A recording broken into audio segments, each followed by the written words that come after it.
பிரிவினையை கைவிட்ட பொழுது 22ல் மாநில சுயாட்சியை வந்து தத்தெடுத்துட்டாங்க.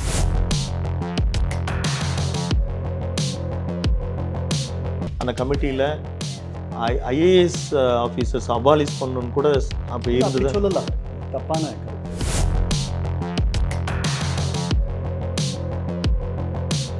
எழுபதுகளுடைய தொடக்கத்தில் திருச்சியில் மாநாடு நடக்குது. அங்கே தான் மாநிலத்தில் சுயாட்சி, மத்தியில் கூட்டாட்சி என்ற முழக்கத்தை ஐம்பெரும் முழக்கங்கள் தராரு.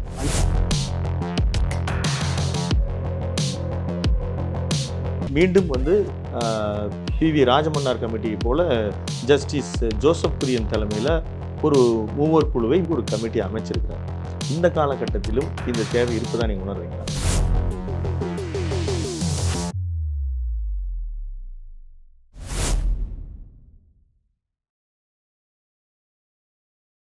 அறம் தமிழ் நேயர்களுக்கு இனிய வணக்கம். இன்றைய நேர்காணலில் நாம் ஐநா சபையில் பல்வேறு பதவிகளை வகித்து வந்திருக்கும் முனைவர் திரு இரா கண்ணன் அவர்களை சந்திக்கிறோம்.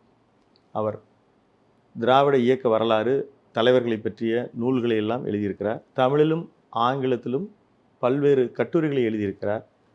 மாநில சுயாட்சி தொடர்பான சில கருத்துக்களை இன்றைக்கும் அந்த தேவை இருக்கிறதா என்பது குறித்து அவரிடம் கேட்டுக்கொள்வோம். சார் வணக்கம் விஜய், நல்லா இருக்கீங்களா?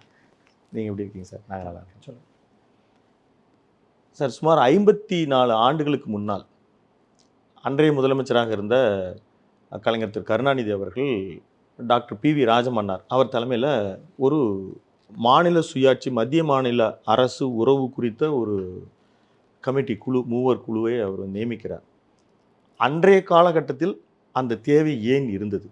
அவருக்கு தேவை இருந்தது, திராவிட முன்னேற்ற கழகத்திற்கு தேவை இருந்தது. ஏன்னா அது அவர்களுடைய அடிநாத கொள்கை. அவர்கள் பிரிவினையை கைவிட்ட பொழுது 62ல் மாநில சுயாட்சியை வந்து தத்தெடுத்துக்கிட்டாங்க. மாநில சுயாட்சி வந்து தமிழரசு கழகம் மாப்போசியோட கொள்கை. அவர் 45லிருந்து பேசிகிட்டு இருந்த கொள்கை அது. அவர் தமிழ் தேசிய உணர்வோடு பேசியது. அவர் பேசிய தமிழ் தேசியம் வேறு. அது இந்திய யூனியனில், இந்திய ஒன்றியத்தில், தமிழகத்தில் தமிழர்களை முன்னிறுத்துவது, தமிழை முன்னிறுத்துவது, அதுதான் அவருடைய தமிழ் தேசியம். அதனால் அவர் வந்து மாநில சுயாட்சி, அதுக்கு அதிகாரங்கள் வேணும்னு சொல்லி பேசினவர்.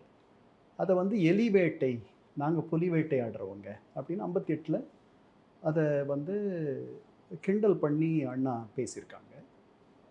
எங்களுக்கு சில அதிகார பகிர்வுகள் தான் தேவை கிடையாது, எங்களுக்கு வேண்டியது முழு விடுதலை அப்படின்னு சொன்னாங்க. 62ல் வந்து அவங்க விடுதலை பிரிவினை கோரிக்கையை கைவிட வேண்டிய ஒரு சூழல்.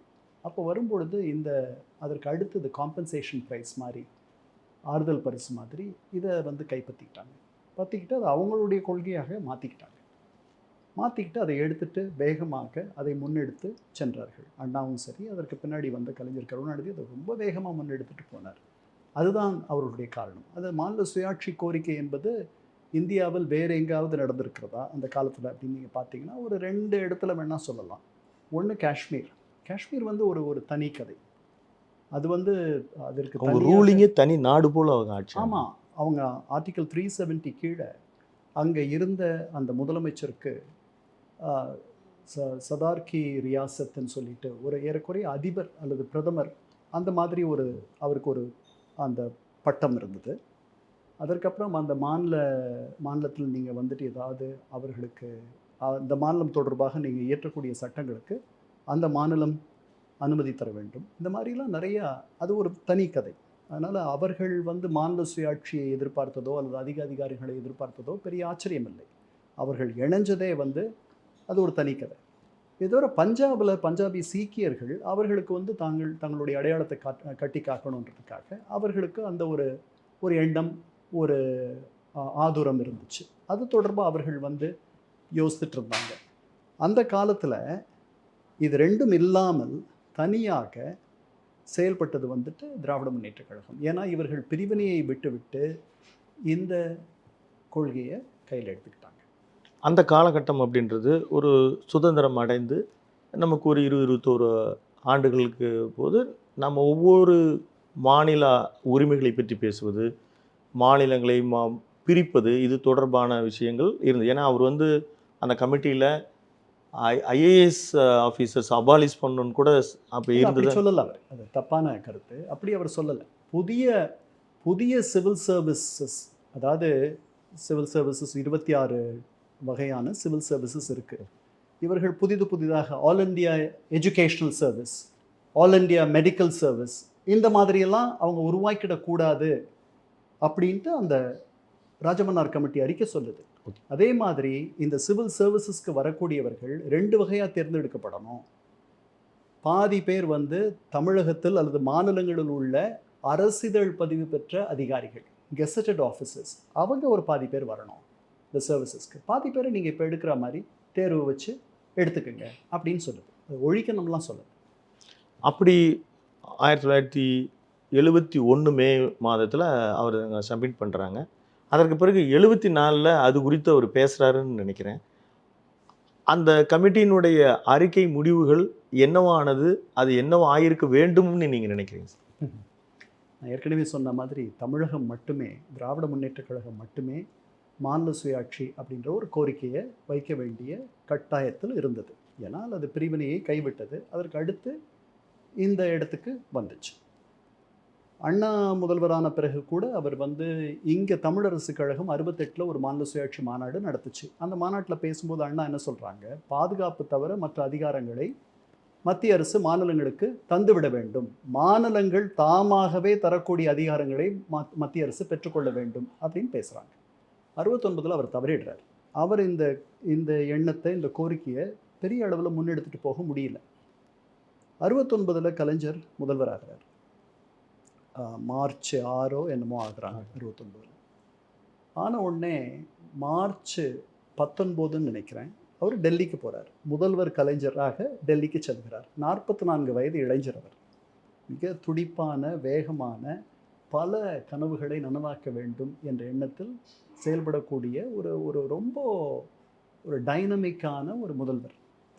அவர் அங்கே என்ன சொல்கிறாரு, மத்திய மாநில உறவுகளை பற்றி சீராய்வதற்கு, ஆய்வு செய்வதற்காக ஒரு குழுவை நியமிக்க இருக்கிறேன்ற மாதிரியும், அதிகாரங்களை வந்துட்டு சுமையாக கருதி மத்திய அரசு அதை கீழே இறக்கி வைக்க வேண்டும், மாநிலங்களிடத்தில் தந்துவிட வேண்டும், அதை நீங்கள் வந்து சரணடைகிறதா நினைக்கக்கூடாது, சுமைகளை இறக்கி வைப்பதாக நினைக்கணும் அப்படின்லாம் பேசுகிறாங்க. அங்கேருந்து வந்த பிறகு ஆகஸ்ட் 19 ராஜமன்னார் கமிட்டியை அவர் அறிவிக்கிறார். அந்த கமிட்டி 2 வருஷத்தில் 71 அறிக்கை தருது. கிட்டத்தட்ட 247 பரிந்துரைகளை அந்த கமிட்டி செய்கிறது. அதில் மிக முக்கியமான பரிந்துரை வந்து 356வது ஷரத்தை எடுத்துடணும்னு சொல்லுது. ஆளுநர் நியமனங்கள் மாநில அமைச்சரவையை கலந்து பேசி நடக்க வேண்டும்னு சொல்லுது. இந்த மாதிரி ரொம்ப அப்புறம் கிட்டத்தட்ட 21 வகையான ஷரத்துகளை பொதுப்பட்டியலிருந்து மாநில பட்டியலுக்கு மாற்றிடணும்னு சொல்லுது. 7வது அட்டவணையில் இருக்கக்கூடிய என்ன சொல்கிறது ஐட்டம்ஸ் வகையறாக்களை ஆர்டிகல்ஸ் எடுத்துடணும், எடுத்துட்டு அதை இங்கே கொண்டு வந்துடணும் மாநில பட்டியல்னு சொல்லுது. எஞ்சிய அதிகாரங்கள், ரெசிஜுவரி பவர்ஸ், சட்டம் இயற்றக்கூடிய அதிகாரங்கள், மீதி அதிகாரங்கள் அத்தனையும் மாநிலங்களுக்கு வந்துவிட வேண்டும். அதாவது சட்டத்தில் சொல்லாத எஞ்சிய அதிகாரங்கள், ரெசிஜுவரி பவர்ஸ் அத்தனையும் மாநிலங்களுக்கு வந்துடணும். இப்படி பல முக்கியமான, அதாவது தமிழகத்தில் உள்ள உயர் நீதிமன்றம் தான் அதிகபட்ச, அதுதான் உச்ச நீதிமன்றமாக செயல்படும் கிரிமினல் சிவில் வழக்குகளுக்கு. உச்ச நீதிமன்றம் அரசியல் சாசன பிரச்சனைகளை பற்றி மட்டுமே கலந்து பேசக்கூடிய ஒரு இடமாக இருக்கும். இப்படியெல்லாம் அதாவது நம்முடைய அரசியல் சாசனத்தையே தலைகீழாக புரட்டிப்படக்கூடிய ஒரு முயற்சி. 247 பரிந்துரைகள் அதை அவர் அனுப்புகிறார். வந்த உடனே பிரதமருக்கு அனுப்புகிறார், நாடாளுமன்ற கட்சி தலைவர்களுக்கு அனுப்புகிறார், எல்லா முதல்வர்களுக்கும் அனுப்புகிறார். சொல்லுவேன்னா பிரதமர் மட்டும் பதில் போடுறாங்க. இது எங்களுடைய அட்மினிஸ்ட்ரேட்டிவ் ரிஃபார்ம்ஸ் கமிஷன், நிர்வாக சீர்திருத்த குழு நாங்கள் அமைச்சது. அதனுடைய இதை பற்றியெல்லாம் நாங்கள் யோசித்திருக்கோம் முன்னாடியே. 66 அமைக்கிறாங்க அந்த குழு, அதனுடைய பரிந்துரையெல்லாம் தருது. அதனால் இது தொடர்பாக நான் மற்ற முதல்வர்களெல்லாம் கலந்து பேசுகிறேன் அப்படின்னு மட்டும் அவர்கள் பதில் சொல்கிறார்களே ஒழிய எதுவும் கிட்டத்தட்ட இந்த காலகட்டம், அதாவது 74 இதற்கு காலகட்டத்துக்கு பிறகு தான் 76 42 அமெண்ட்மெண்ட் வந்து இன்னும் அதிகபட்ச அதிகாரங்கள் எடுத்துக்கிறாங்க. அப்படிதான். ஆமாம், 74 அறிக்கை வந்து பெருசாக ஒரு எந்த இடத்துக்கும் போகலை. அவர் எழுதின முதல்வர்கள் யாரும் அதற்கு பெரிய ஆதரவு தரவில்லை மாநில சுயாட்சி கோரிக்கைக்கு. ஏனென்றால் பெரும்பான்மையான மாநில அரசு காங்கிரஸாக இருந்தது ஒரு காரணமாக இருக்கலாமா? அது ஒரு காரணம். இல்லை, உங்களுக்கு 67லயே வந்துட்டு கிட்டத்தட்ட 9, 6 மாநில அரசுகள், 7 மாநில அரசுகள் காங்கிரஸ் அல்லாத அரசுகள் வந்துருச்சு. அதனால அதெல்லாம் காரணம் இல்லை. அவர் கலைஞர் சொல்றாரு, இங்கே ஒரு மாநாடே நடத்துறாரு 70ல். அவர் 69ல் இந்த மாதிரி அறிவித்த பிறகு 70களுடைய தொடக்கத்தில் திருச்சியில் மாநாடு நடக்குது. அங்கே தான் மாநிலத்தில் சுயாட்சி, மத்தியில் கூட்டாட்சி என்ற முழக்கத்தை 50 முழக்கங்கள் தராரு. அண்ணா வழியில் அயராது நடப்போம், அது மாதிரி 5 வறுமையை ஒழிப்போம், இது மாதிரி 5 முழக்கங்களை வைக்கிறார். 50 முழக்கங்கள்னு பேர் இருக்குது. அதில் முதல் முழக்கம் மாநிலத்தில் சுயாட்சி, மத்தியில் கூட்டாட்சி. அதே வருஷம் முன்னாடி தமிழரசு கழகம் நடத்தின மாநில சுயாட்சி மாநாட்டில் இவருடைய தலைவர் அண்ணா கலந்துக்கிட்டாங்க. இவரே மாநாடு நடத்துகிறார். அந்த மாநாட்டில் பெரியார் கலந்துக்கிறார். கேரளாவிலிருந்து அரங்கல் ஸ்ரீதரன் அப்படின்ற தலைவர் கலந்துக்கிறார். கர்நாடகாவிலிருந்து கர்நாடகாவுடைய முதல்வராக பின்னாடி ஆன SM கிருஷ்ணா கலந்துக்கிறார். அஜாய் முகர்ஜி வெஸ்ட் பெங்காலுடைய சீஃப் மினிஸ்டராக இருந்தவர் கலந்துக்கிறார். இவர்களெல்லாம் கலந்துக்கிட்டாலும் கூட இதற்கு ஒரு பெருமளவு ஒரு எதிர்பார்ப்பு அல்லது வரவேற்பு மற்றவர்கள் மத்தியில் இருந்ததாக எனக்கு தெரியவில்லை. அன்றும் இல்லை, இன்றும் இல்லை. இது திராவிட நாடு கதை தான். திராவிட நாட்டுக்கு எப்படி கட்சிக்காரர்கள் தவிர வேறு தமிழர்கள் இடத்தில் கூட பெரிய ஆதரவு இருக்கிறது. கட்சிக்காரர்களுக்கே அது என்னென்னு பெரிய ஆதரவெல்லாம் அவர்கள் தந்தார்கள்னு சொல்ல முடியாது. ஏன்னா அவங்க விட்ட உடனே அண்ணா விட்டு அவங்க யாரும் போகலை. அவர்கள் அண்ணாவுக்காக இருந்தார்கள். சரிதானா? ஸோ இதற்கு பெரிய ஆதரவு வரவில்லை. ஆனால் இவர் இதை முட்டி மோதி பார்த்துட்டு இருந்தார். ஒரு இடத்துல ஒரு மீட்டிங்கில் சொல்கிறாரு, கொடி ஏற்றுறதுக்கான உரிமை கூட கிடையாது, அதே இதில் என்னுடைய சுயமரியாதை பிரச்சனை அப்படின்லாம் சொல்கிறார். இந்த கொடி ஏற்றுற உரிமை வருது, சுதந்திர தினத்திற்கு கூடிய. ஆமாம், அது வருது. அது ஒரு சிம்பலிசம், ஒரு என்ன சொல்கிறது, ஒரு அடையாளம், ஒரு அடையாள வெற்றி. அதனால் பெரிதாக எந்த மாற்றமும் வரவில்லை. அது பரவாயில்ல. மற்றபடி அந்த அட்மினிஸ்ட்ரேட்டிவ் ரிஃபார்ம்ஸ் கமிஷன் சொன்ன இன்டர்ஸ்டேட் கவுன்சிலை ராஜமன்னார் கமிட்டியும் சொல்லிச்சு. அந்த இன்டர்ஸ்டேட் கவுன்சில் அது ஒரு முக்கியமான பரிந்துரை ராஜமன்னார் கமிட்டியில். அது 71ல் அந்த பரிந்துரை வருது. அது ஒன்று தான் சாத்தியமாச்சு. எப்போனா 1990ல் VP சிங் பிரதமராகும் பொழுது இன்டர்ஸ்டேட் கவுன்சில் வந்துடுது. சட்டப்படி ஒரு வருஷத்துக்கு 3 முறை அது சந்திக்கணும், அது கூடணும். மாநில முதலமைச்சர்கள், பிரதமர், அப்புறம் சில முக்கியமான அமைச்சர்கள் இருக்கக்கூடிய ஒரு அவை. அது கலந்து பேசி ஒருமித்த கருத்துக்களை மாநிலங்களை பாதிக்கக்கூடிய பிரச்சனைகளில் எடுக்கணுன்றது ஒரு எண்ணம். இப்போ அது 35 வருஷம் ஆச்சு. எத்தனை முறை கூடியிருக்கும்னு நினைக்கிறீங்க? ஒரு வருஷத்துக்கு 3 தடவை கூடணும். 35 வருஷம் 3 முறைனா 105 தடவை கூடியிருக்கணும். இது வரைக்கும் 12 முறை கூடியிருக்கு. ஸோ இந்த கோரிக்கை அல்லது டிமாண்ட் அப்படின்னு நீங்கள் வச்சுக்கோங்க, இது எங்கேயுமே போகலை. இதற்கு பெரிய வரவேற்பு. யாராவது வேறு மாநிலங்கள் இதை தொடர்பாக பேசுகிறாங்களான்னா இல்லை. ஸோ இவர் இதை பெரிய அளவில் கொண்டு போனாலும் கூட 76ல் இன்னும் மையப்படுத்துதல், அதிகார குவிப்பு என்பது நடந்து விட்டது. 42வது அரசியல் சட்ட சாசன திருத்தம் வந்துச்சு. 5 வருஷம் இருந்த பார்லிமெண்ட்டுடைய காலத்தை 6 வருஷமாக அந்த அம்மா நீட்டிச்சுக்கிட்டாங்க. அதுக்கப்புறம் மாநில பட்டியலில் இருந்த கல்வி பொது பட்டியலுக்கு போயிடுச்சு. இதெல்லாம் நடந்தது. இதை எதையும் மாற்ற முடியவில்லை. இவர்கள் கூட்டணி அமைச்சரவையில் இருந்தபோது கூட மத்தியில் இவர்களால் அது தொடர்பாக மாற்றுவதற்கு ஏதேனும் இவர்கள் முயற்சி எடுத்தார்களா என்பது எனக்கு தெரியாது. மாற்றவில்லை. இன்றும் அது பொதுப்பட்டியலில் தான் இருக்கிறது. நமக்கு பெரிய சங்கடங்களை தந்து கொண்டிருக்கிறது. இப்படி இருக்கிற இந்த தருணத்தில் சில நாட்களுக்கு முன்பு மார்ச் 15 தமிழ்நாடு முதலமைச்சர் திரு மு.க. ஸ்டாலின் அவர்கள் அவர் சட்டசபையில் மீண்டும் PV ராஜமன்னார் கமிட்டியை போல ஜஸ்டிஸ் ஜோசப் குரியன் தலைமையில் ஒரு மூவர் குழுவை மீண்டும் அவர் அமைத்து கிட்டத்தட்ட அதே மாதிரி தான் 356 ஆராய்வது, இப்போ இன்றைக்கி இருக்கக்கூடிய நிதி பங்கீடு குறித்து அதே போல் நீட் குறித்து இது மாதிரி எல்லாம் ஆராய்ச்சி செய்கிறதுக்கு ஒரு கமிட்டி அமைச்சிருக்கிறார். இந்த காலகட்டத்திலும் இந்த தேவை இருப்பதா நீங்கள் உணர்றீங்களா? இல்லை, அதாவது நிறைய கமிட்டிகள் வந்துருச்சு. ஸோ முதல்ல அட்மினிஸ்ட்ரேட்டிவ் ரிஃபார்ம்ஸ் கமிஷன் 66ல், அதற்கு பிறகு ராஜமன்னார் கமிட்டி. அதுதான் ரொம்ப ஃபார் ரீச்சிங் கன்க்ளூஷன்ஸ் கொடுத்துச்சு. அது சொன்னபடியெல்லாம் நம்ம அமைச்சிருந்தோம்னா மாநிலங்கள் பெரிய அதிகாரங்களை பெற்றிருக்கும். நிதி பகிர்வெல்லாம் அவங்களுக்கு பிடித்த மாதிரி நடந்திருக்கும். நிறைய அதிகாரங்கள் தன்னிச்சையாக மாநிலங்கள் செயல்படக்கூடிய வாய்ப்பு வந்திருக்கும். இன்றைக்கி இருக்கக்கூடிய இந்த புரிதல் இல்லாத ஒரு தன்மை குறைந்திருக்கும். சரிதானா? அதற்கு பிறகு Sarkaria commission on centre state relations 83ல் பிரதமர் அறிவித்தாங்க. ஏன் அறிவித்தாங்கன்னா இதனால் இல்லை, இது 71லேயே வந்துருச்சு இந்த அறிக்கை. 12 வருஷங்களுக்கு பிறகு அதை அறிவிக்கிறாங்க. ஏன் அறிவிக்கிறாங்கன்னா அகாலி பிரச்சனை, பஞ்சாப் பற்றி எரிகிறது. சரிதானா? பெங்களூரில் ராமகிருஷ்ண ஹெக்டே தலைமையில் தென்னிந்திய முதல்வர்கள் சந்திக்கிறார்கள். எம்ஜிஆர் போகிறார், புதுவை முதல்வர் டி ராமச்சந்திரன் போகிறார், ஆந்திர பிரதேச முதல்வர் என் டி ராமராவ் போகிறார், கேரளாவிலிருந்து போகிறாங்க. இவர்களெல்லாம் சந்தித்து என்ன பண்ணுறாங்க அப்படின்னா நிதி பகிர்வு, ஏன்னா ஃபிஸ்கல் டெவல்யூஷன் இது தொடர்பாக தான் பேசுகிறாங்க. இந்த ராஜமன்னார் கமிட்டி வந்து அதிகார பகிர்வு பற்றியே பேசுது, பல கருத்துக்களை சொல்லுது. அந்த மாதிரி இல்லாத வெறும் ஃபைனான்ஷியல் ரிசோர்ஸஸை எப்படி வந்து மாநிலங்கள் அதிகப்படுத்துவதுன்ற மாதிரி பேசுது. இது 83 இந்த கமிட்டி வருது. இது வந்த இந்த பெங்களூர் மாநாடு நடந்த ஒரு மாதத்தில் அந்த அம்மா இதை அறிவிக்கிறாங்க.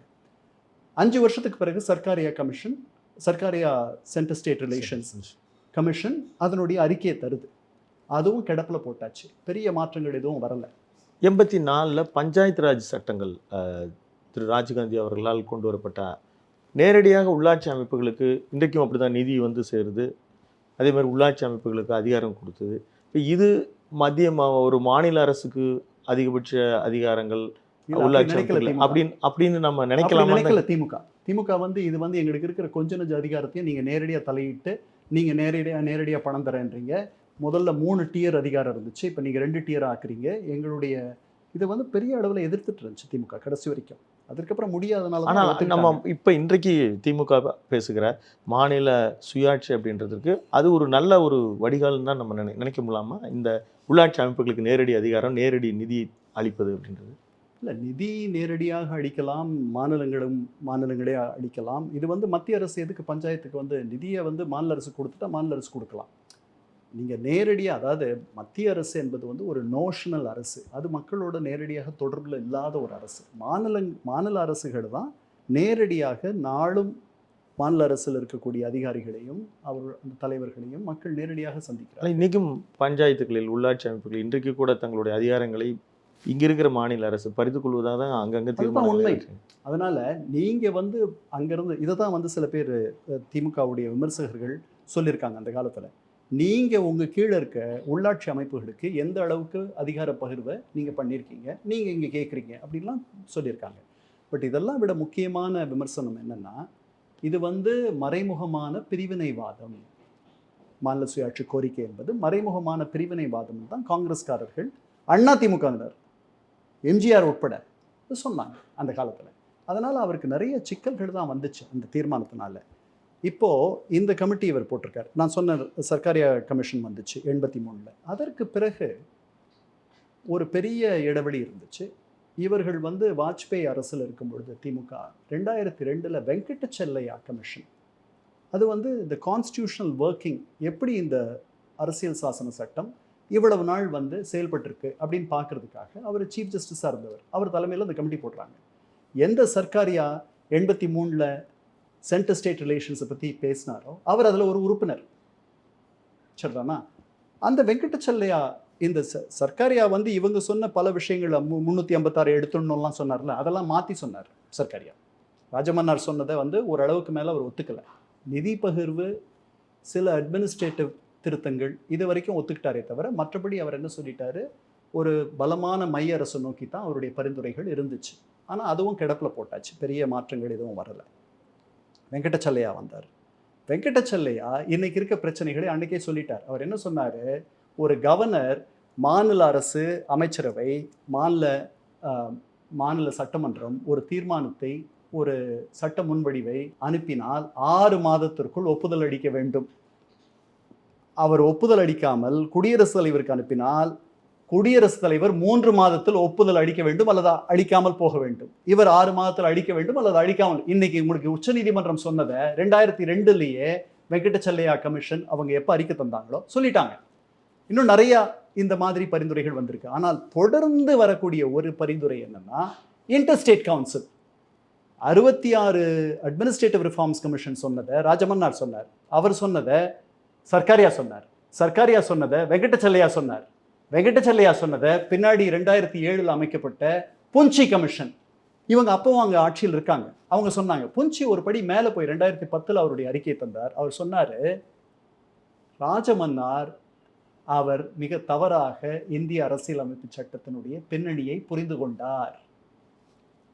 ராஜமன்னார் கமிட்டி யார் போட்டது? கலைஞர் போட்டார். அவர் என்ன சொல்றாரு, இதுதான் உண்மையும் கூட. ஏன் நம்ம அரசியலமைப்பு சட்டம் நமது வந்து குவாசை ஃபெடரல், பாதி தான் ஃபெடரல், முழுக்க ஃபெடரல் கிடையாது. முழுக்க ஃபெடரல் நீங்க பார்க்கணும் அப்படின்னா ஜெர்மனி பார்க்கணும், அமெரிக்கா பார்க்கணும், ஆஸ்திரேலியா பார்க்கணும். இதெல்லாம் வந்து மாநில அரசுகளுக்கு வந்துட்டு மிகப்பெரிய அளவில் அதிகாரங்கள் உண்டு. அவர்கள் வந்து குடியேறல், வெளியில அனுப்புறது, இமிகிரேஷன் சொல்றோம்ல, குடிவரல், குடிபோகல், அதை கூட வந்து அவர்கள் வந்து நடைமுறையை வந்து தீர்மானம் பண்ணக்கூடியவர்கள். அதாவது மத்திய அரசு வந்துட்டு அவர்களுடைய ஃபெடரல் அரசு எல்லைகளை காக்கக்கூடிய, யார் உள்ள வரலாம், நாட்டு உள்ள போகலான்றதெல்லாம் முடிவு பண்ணக்கூடியது இருந்தாலும் கூட, ஒரு மாநிலத்திற்கு அனுப்பக்கூடிய உரிமை என்பது கொஞ்சம் சந்தேகத்துக்கு இடமான விஷயம் தான். ஃப்ளாரிடாவில் இருக்க கவர்னர் வந்து நான் எடுத்துக்க மாட்டேன்னு சொல்லிட்டாருன்னா முடிஞ்சு போச்சு. அந்த மாதிரி வந்து நிறைய அதிகார ஒரு முக்கியமான ஒரு 4-5 விஷயம் தவிர மீதி எல்லாம் மாநிலங்கள் தான் முடிவெடுக்கிறாங்க. ஸோ புஞ்சி என்ன சொன்னார், ராஜமன்னார் வந்துட்டு அமெரிக்கன் மாடலில் அவருடைய பரிந்துரைகள், அமெரிக்கன் மாடல் ஆஃப் கவர்மெண்ட்டில் பரிந்துரைகள் செஞ்சுருக்காரு. இது வந்து என்னென்னா, நம்ம எந்த சூழலில் இந்திய அரசியலமைப்பு சட்டம் வந்துச்சு, இந்த நாடு பிளவுபட்ட பிறகு வந்துச்சு. 47 இந்த நாடு துண்டாயிடுச்சு. 50 இந்த அரசியல் சாசன சட்டம் வருது, நடைமுறைக்கு வருது. இந்த 3 ஆண்டுகள் இதை வந்து தீர்மானம் செய்தவர்கள், இதை எழுதியவர்களுடைய சிந்தனையெல்லாம் என்ன, இந்த நாட்டை ஒற்றுமையாக எப்படி வச்சிருக்கணுன்றதான். அதுக்கு அவர்களுடைய எண்ணத்தில் ஒரு பலமான மைய அரசு, ஒரு பலமான தலைவர் இந்த குடும்பத்தை நடத்துறதுக்கு இருந்தால் எல்லாரும் அவருடைய கட்டுப்பட்டு அவர் கீழே இருப்பாங்க அப்படின்ற மாதிரி அவங்க நினைச்சாங்க. அதனால் வந்து மைய அரசை அவர்கள் பலமாக வைத்திருந்தார்கள். கலைஞர் அதுக்கு என்ன பதில் முன்னாடி என்ன சொல்லியிருந்தார்னா, விழுதுகள் பலமாக இருப்பது மரத்திற்கு பலம் சேர்க்கும் அப்படின்லாம் அவர் சொன்னார். இது வந்து மாநில அரசுகள் வந்து விழுதுகள் மாதிரி தான். அதனால் நீங்கள் அதை பயப்பட வேண்டிய அவசியம் இல்லை. நிறைய ஒவ்வொரு உறுப்பினரும், இந்த குடும்பத்தினுடைய ஒவ்வொரு உறுப்பினரும் பலசாலிகளாக இருந்தது, குடும்பத்தை வந்து மேலும் பலமாக்கும் அப்படின்ற மாதிரிலாம் அவர் அந்த கருத்துப்படலாம் வாதங்கள் வைத்தார். நிறைய அதிகார பகிர்வும் பரவலாக்குதலும் நடக்கணும்ன்ட்டு தான் நானும் நினைக்கிறேன். சரிதானா? இது வந்து ஒரு ரொம்ப சென்ட்ரலைஸ்டான ஒரு அமைப்பு தான். 75 ஆண்டுகளுக்கு பிறகும் கூட, சுதந்திரத்திற்கு பிறகு இந்திய இறையாண்மையையும் ஒற்றுமையையும் பற்றி மட்டுமே நாம் இன்னும் கவலைப்பட்டு கொண்டிருக்கிறோம். அதை வந்து அதில் நமக்கு ஒரு துணிவாக ஒரு முடிவெடுக்கக்கூடிய இடத்தில் நாம் இல்லை. ஸோ இந்த சூழலில் இப்போ நம்முடைய முதல்வர் இதை அறிவிச்சிருக்கார். இவ்வளவு நடந்திருக்கு. அதனால் இவர்கள் இந்த குழு வந்து புதிதாக எதையும் கண்டுபிடித்து சொல்லுவார்கள் என்று நான் எண்ணவில்லை. ஏற்கனவே சொல்லப்பட்ட பல செய்திகளை நாம் திருப்பி பார்க்க போகிறோம். அப்புறம் இந்த குழுக்களால், இந்த கமிட்டிகளால், இந்த கமிஷன்களால் நடக்காத விஷயங்களை உச்சநீதிமன்றம் கொண்டு வந்துருச்சு. வெங்கடச்செல்லையா சொன்னதை உச்சநீதிமன்றம் நடைமுறைப்படுத்திருச்சு. உங்களுக்கு 356வது ஷரத்தை வந்து ரொம்ப குறைவாகத்தான் பயன்படுத்த வேண்டும், கடைசி ஆயுதமாக பயன்படுத்த வேண்டும் ஒவ்வொரு கமிட்டியும் சொல்லுச்சு. பொம்மை தீர்ப்புல 94 ஸோ இதெல்லாம் நடந்திருக்கு. அதனால இதற்கு மேல நடக்கும்ன்ற எண்ணம் எனக்கு இல்லை. இது ஒரு academic exercise. More over it's a political statement. இது இது இது இது வந்து அதனுடைய அடிப்படை நம்பிக்கைகளில் ஒன்று. எது? மாநில சுயாட்சி என்பது. அதை வந்து அவர் கட்டி காக்கணும்னு நினைக்கிறார். அவர்கள் அப்பா வந்துட்டு இவர் என்னைக்கு இந்த குழு அறிவிச்சாரோ அதற்கு அடுத்த நாள் 74 மாநில சுயாட்சி தீர்மானத்தை இந்தியாவிலேயே அவர் மட்டும்தான் அதை வந்து நிறைவேற்றினார். ஒரு 10 நாட்கள் விவாதமெல்லாம் நடந்துச்சு. அதெல்லாம் பின்னாடி ரொம்ப சுவையாக இருக்கும் அந்த விவாதங்கள்லாம். ஸோ இதுதான் பின்னணி. இந்த பின்னணியில் நாம் இதை பார்க்குறோம். இது ஒரு அகடமிக் எக்ஸசைஸாக தான் எனக்கு தோணுது. இதுக்கு வந்து இந்த பிஜேபிக்காரர்கள் பிரிவினைவாதம்லாம் சொல்கிறதெல்லாம் சுத்த பூச்சாண்டித்தனம். அதெல்லாம் ஒன்று. இதனால் ஒரு பிரிவினையும் வந்துடாது, இதற்கு முன்னாடியான எதுவும் வந்துடாது. அப்படி ஒரு ஒரு ஒரு குழு அதனுடைய அறிக்கையினால் இந்த நாடு துண்டுபட்டுரும் அப்படின்னா தென் we are in deep trouble.